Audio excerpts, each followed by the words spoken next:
My stepkids said they'd only listen to their real father. I changed the locks and told them to be gone by nightfall. Their pride collapsed instantly. Don't forget to subscribe and share your experiences below. Let's get started. You're not my real dad. That was the first sentence Jaden ever spoke directly to me. 16 years old, tall for his age, leaning against the kitchen counter with his arms crossed, daring me to react.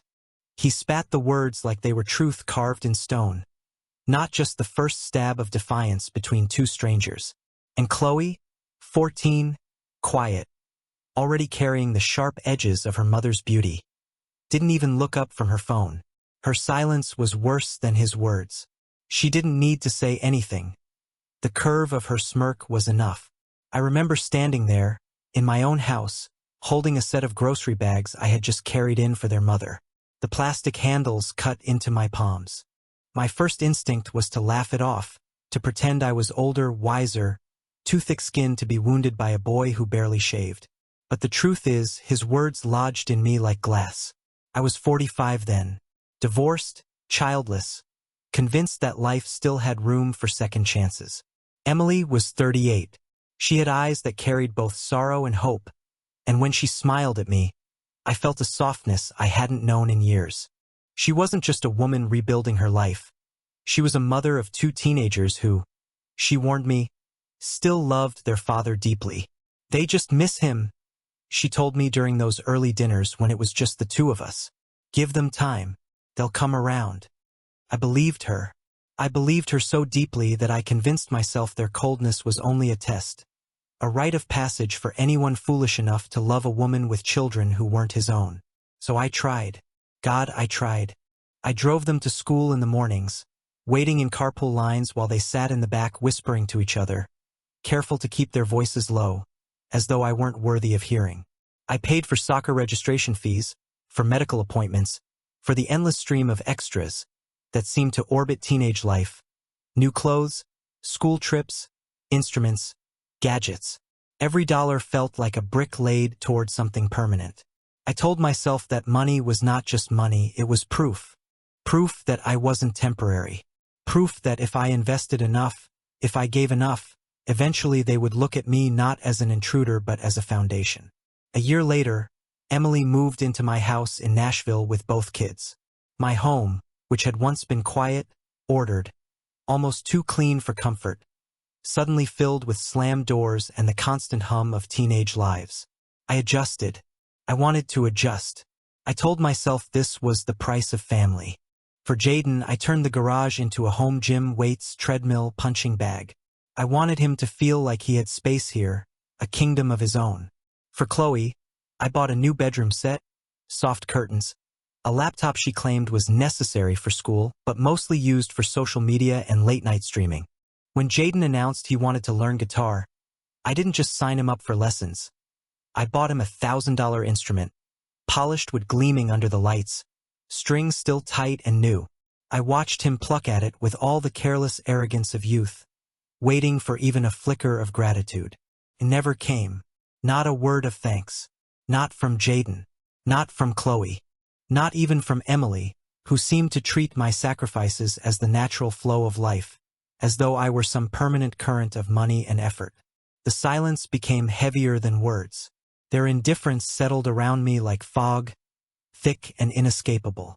They acted as though everything I gave was already theirs by right, that I was not a man breaking my back to earn their trust, but simply a wallet with a body attached. I told myself patience would solve it, that every sacrifice was a seed, and one day, those seeds would bloom into respect, maybe even affection. But there were nights, long, sleepless nights, when I stared at the ceiling and admitted a darker truth. I wasn't sure if they would ever see me as anything but a placeholder. Emily would crawl into bed beside me, whispering that I was doing more than enough, that the kids just needed time, that teenagers were always distant. And I wanted so badly to believe her that I silenced the doubt inside me. Still, there were moments that cut deeper than any knife. When Chloe's friends came over, she introduced me not as stepdad, not even as Michael, but as my mom's husband. That word, husband, carried no warmth in her mouth. It was clinical, cold, a technicality. When Jaden had teammates over for practice in the garage, I'd overhear him say, "Don't worry, it's not my dad's gym, just my mom's guy. He doesn't care." I stood in the kitchen listening, my hands tightening around a glass of water until it cracked in my palm. I bled quietly, wrapped the cut in paper towel, and never told Emily, because I kept hoping that if I bore the weight long enough, if I invested enough time, enough effort, enough of myself, one day it would turn. But it didn't. The months rolled on, and my house no longer felt like mine. My labor funded every comfort, but I moved through the halls like a tenant. My name was on the mortgage, my money paid for the food, the utilities, the clothes on their backs, yet somehow I was invisible. A ghost in my own home. And they, Jaden and Chloe, looked right through me. I told myself, hold on. Just a little longer. They'll see you eventually. But deep down, I knew I was pouring myself into a void.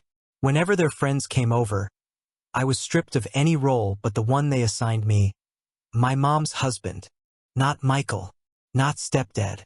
Certainly not anything close to father. Just a label, cold and distant, like I was a boarder renting space in my own home. It wasn't just the word. It was the way they said it. Flat, dismissive, as though I had no history in the walls of the house, no fingerprints on the furniture, no sweat in the bricks. Jaden would toss it off casually, almost mocking, as though the word itself were proof that I didn't matter. Chloe would smirk when her friends giggled, their eyes sliding past me like I was invisible. The first time I heard it, I swallowed my pride and told myself, teenagers are cruel by default. They test boundaries, they push limits, they don't realize the weight of their words. But over time, it became clear this wasn't cruelty born of ignorance. It was deliberate. It was ritual. Jaden especially carried the knife. One afternoon, when Emily wasn't home, I overheard him on the phone, his voice sharp and proud. "He's not our dad. Our real dad's just busy. Our real dad." The words cut deeper than I wanted to admit. I was in the kitchen, scrubbing dishes I had cooked for him, listening to him strip me of everything I had tried to give. That night, I tried talking to Emily. I told her I couldn't keep pouring myself into a well that only gave back contempt. She sighed, brushed my words aside with the same weary excuse she had been feeding me since the beginning. "They're teenagers. They don't know what they're saying. You just need to be patient." But patience had become a cage. Every time I waited, every time I told myself things would get better, they only sharpened their disdain. My silence wasn't buying me time. It was teaching them that they could mock me freely, and their mother would cover for them. The ridicule grew sharper. At dinner, they would talk across me, never to me.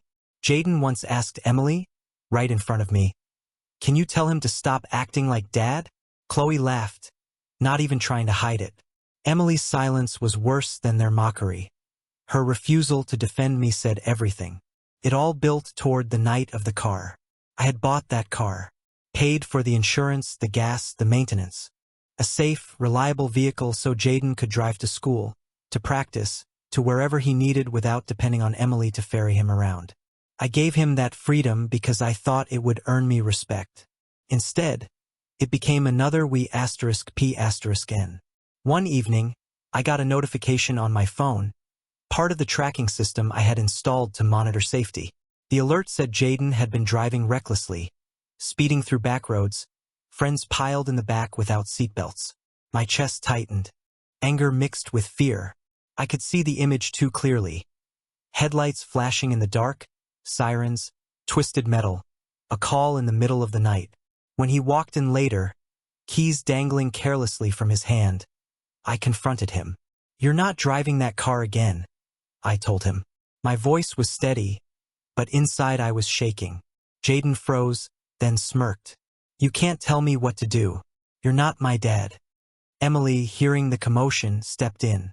Instead of siding with me, instead of defending the only man who had been paying for every damn thing in that boy's life, she snapped at me. "You're not his father. You don't get to decide." It was more than words. It was a verdict. In that moment, everything collapsed. Every sacrifice, every long night working overtime to cover their bills, Every silent prayer that my patience would someday be rewarded. All of it turned to ash. I realized what I was to them. Not a stepfather. Not a partner. Just a wallet with no authority. A placeholder with no respect. That night, I sat at the dining table long after they had all gone to bed. I pulled out folders, bank statements, receipts. Line after line, I tallied what I had given since Emily and her children had moved into my house. Tuition fees, medical bills, furniture, lessons, groceries, clothing, vacations, gas money, technology, repairs. By the time I finished, the number staring back at me was staggering. Tens of thousands of dollars. Years of work. Countless sacrifices. And not a single thank you. My hands trembled. Not with grief. Not even with rage. With clarity. I poured a glass of whiskey, stared into the dark liquid, and whispered aloud what I had never admitted before. I'm not their father, and I never will be. That realization didn't break me. Freed me. If they truly believed I had no rights, then I had no obligations. If they insisted I was nothing, then nothing was what I would give. That night, I decided. I wasn't going to bankroll their ingratitude anymore. The next morning, Emily asked why I was so quiet at breakfast. I looked at her across the table, her children laughing at some joke I wasn't invited to share, and I thought about the number I had written down.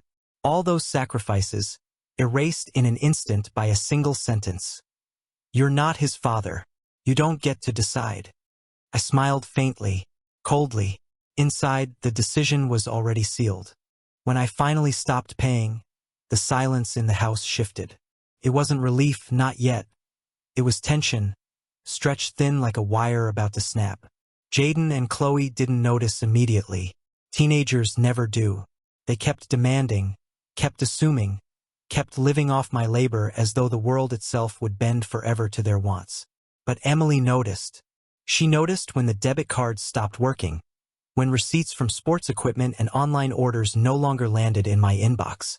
She noticed when the money slowed, when the steady stream of my sacrifices dried up. At first, she tried to cover for them. She pulled from her savings, juggling bills, muttering about just a phase. But the gap was too wide. She couldn't fill what I had been filling. And soon enough, she made the call. To him, Tom, the biological father, the ghost who hovered over every argument, every slight, every sneer from Jaden and Chloe. He was always there, not in the flesh, but in the way they spoke of him, like some absent king whose throne I could never occupy. For years he had drifted out of their lives, making appearances only when it cost him nothing. A birthday card late in the mail, a cheap trinket wrapped in shiny paper, excuses about work, about distance, about how things were complicated. I had been the one who stayed.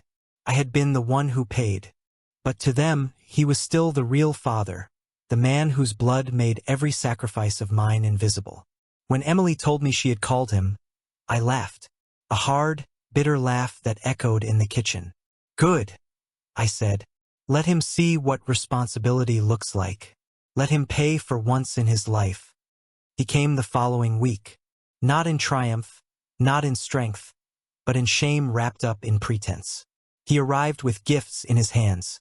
A cheap jacket for Jaden, a knockoff purse for Chloe, trinkets, tokens, worthless compared to what I had carried for years.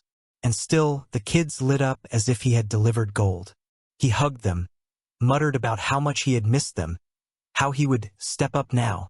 He even had the nerve to send a letter afterward, praising himself for being there and telling them they were lucky to have someone who cared. Someone who cared.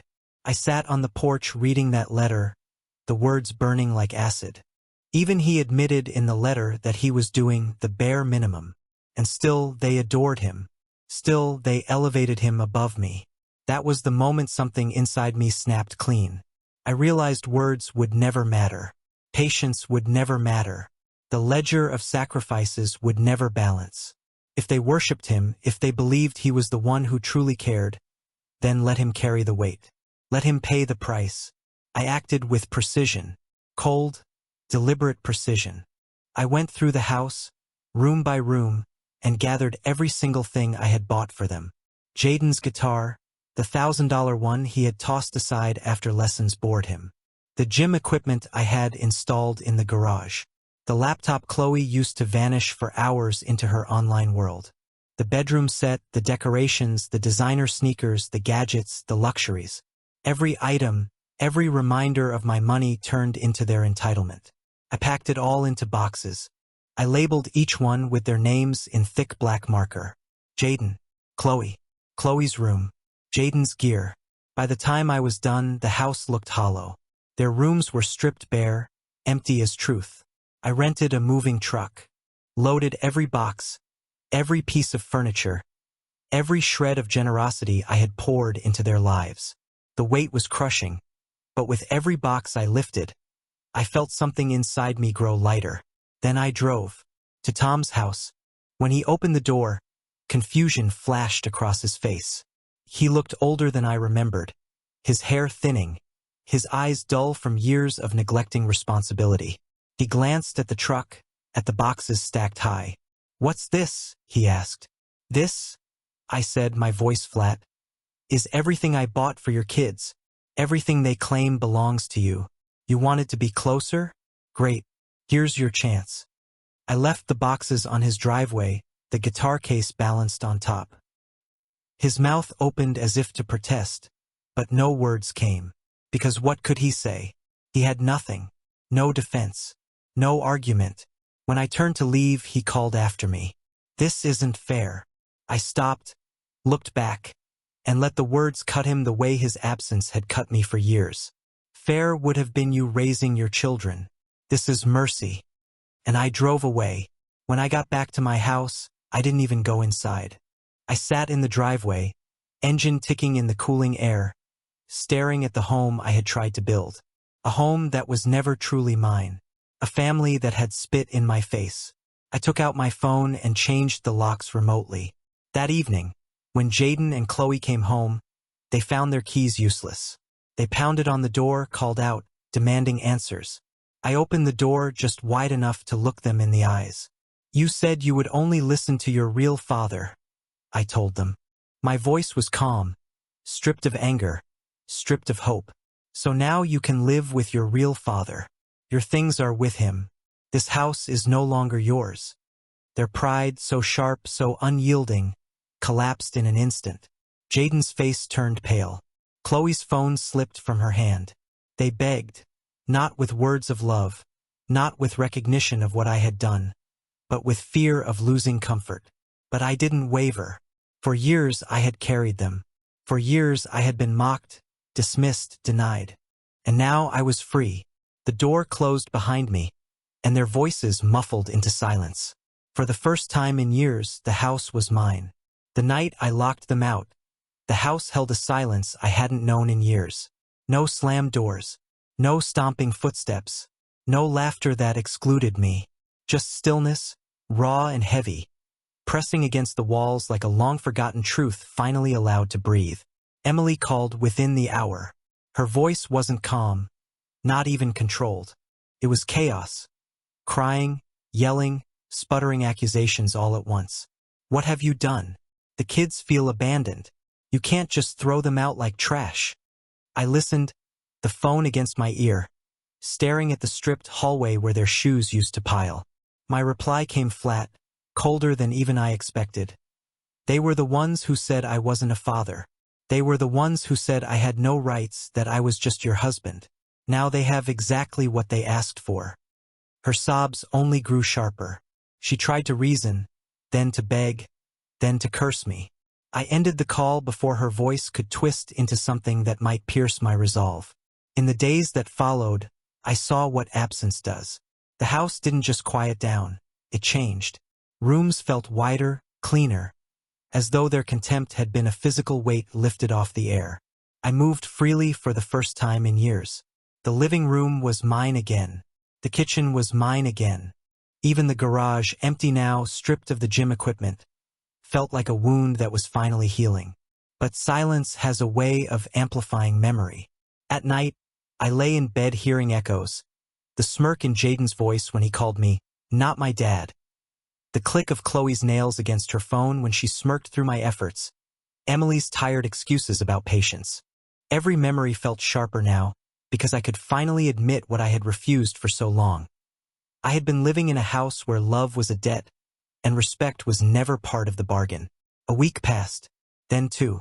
Emily kept calling. Some nights she was furious, spitting venom down the line. "You're cruel. You've ruined everything. They'll never forgive you." Other nights she was soft, pleading, "They're just kids. They don't understand. Please don't destroy this family."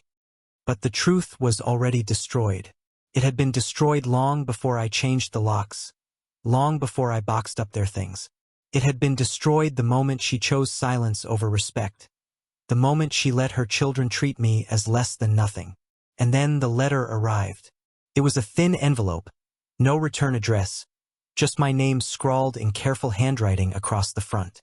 Inside was a single sheet of lined paper, folded neatly. I unfolded it at the kitchen table and saw Chloe's handwriting. She wrote that she finally understood, that she hadn't realized how much I had done for them until it was gone. She said she was sorry. She thanked me. She admitted she had been wrong. For a long time, I just stared at the words.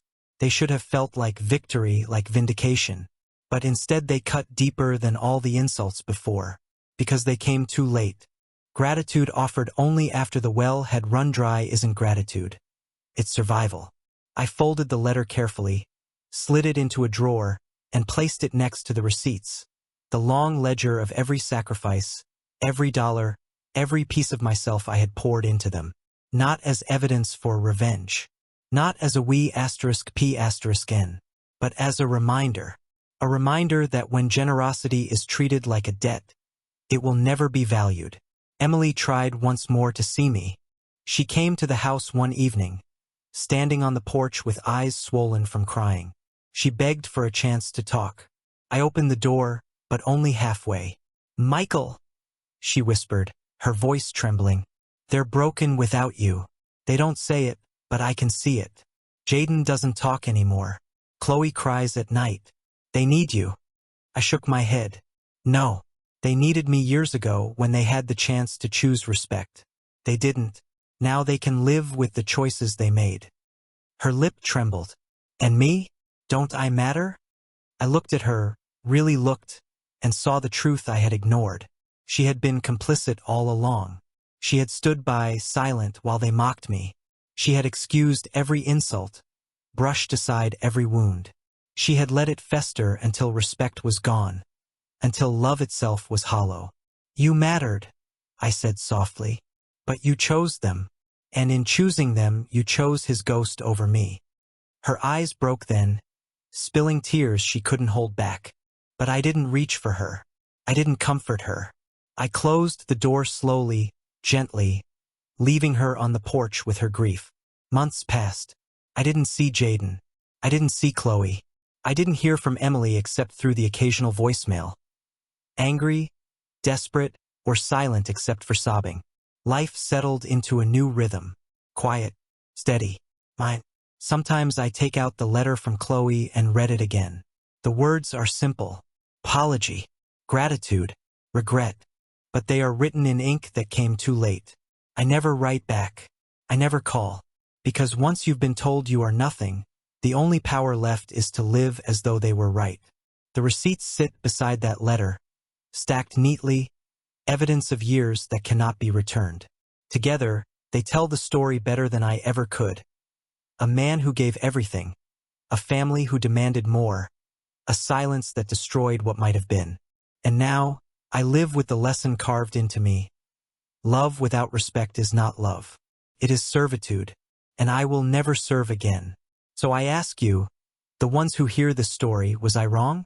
Was I too harsh, too cold, too merciless when I finally walked away?